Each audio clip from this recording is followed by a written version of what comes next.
শুভ সকাল। আশা করি সবাই সুস্থ আছো, ভালোই আছো। এখন আমি রান্না করব পটলের দম। নারকেলের দুধ দিয়ে পটল কীভাবে দম রান্না করতে হয় সেটা আমি সবার সঙ্গে শেয়ার করব। আশা করি আমার রান্না সবার ভালোই লাগবে। আর রান্নাটা যদি ভালো লাগে অবশ্যই লাইক, কমেন্ট ও সাবস্ক্রাইব করে দেবে। নারকেলের দুধ দিয়ে আমি পটলের দম রান্না করব। পটলগুলো আমি লম্বা লম্বা করে কেটে নেব, দুফাল করে। নারকেল কুড়িয়ে দুধ বেরো করে নেব। পটল আমি আধ ফালা করে কেটে নিয়েছি, আর একটা আলুও লম্বা করে কেটে নিয়েছি। আলু দিলেও চলে, না দিলেও চলে। মিক্সিতেই মশলাটা করে নেব। হিসাব মতো আদা, রসুন, পেঁয়াজ, ছোট একটা টমেটো, কাঁচা লঙ্কা, জিরে আর সামান্য একটু নারকেল একসঙ্গে আমি পেস্ট করে নেব। তেল গরম হয়ে যাওয়ার পর পটল, আলু আর হিসাব মতো লবণ হলুদ দিয়ে দিয়েছি। এবার আমি ঢেকে ঢেকে ভালো করে ভেজে নেব। ভালো করে ভাজতে হবে, না রান্নাটা ভালো হবে না।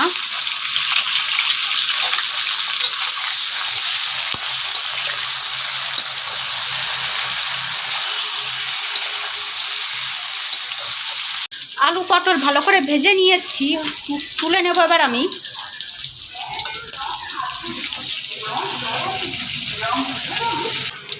ওই তেলের উপর দুটো তেজপাতা আর হিসাব মতো জিরে দিয়ে দিয়েছি। মিক্সিতে যে মশলাটা করে রেখেছি সেটা এবার তেলের উপর দিয়ে দেব। দিলাম হিসাব মতো লবণ হলুদ দেব।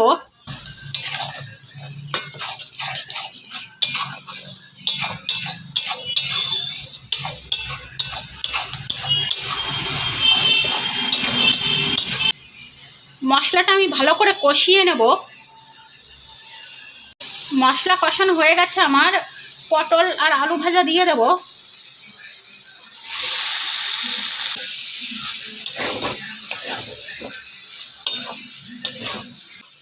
মিনিট খানিক মতো নাড়াচাড়া করে আমি নারকেলের দুধ দিয়ে দেব। নারকেল থেকে দুধটা বেরো করে নিয়েছি আমি।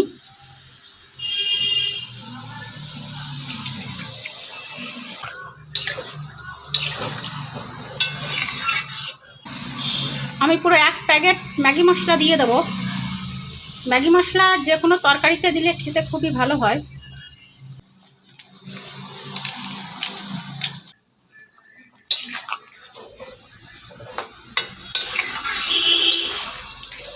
যার যার ইচ্ছা মতো সে লবণ হলুদ দিতে পারে।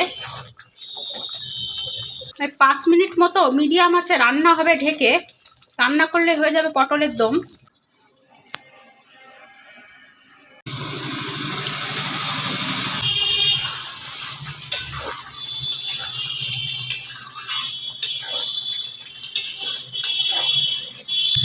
পটলের দম এরকম শুকনো শুকনো করে রান্না করতে হবে, ঝোল হলে ভালো লাগবে না।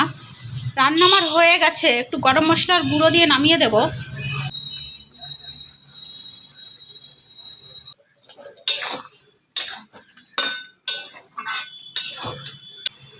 রান্না হয়ে গেছে, এবার নামিয়ে দেব আমি। তরকারিটা ঠিক এরকমই হবে, খেতে খুবই ভালো। আশা করি সবার ভালো লাগবে। পছন্দ হলে অবশ্যই বাড়িতে ট্রাই করবে।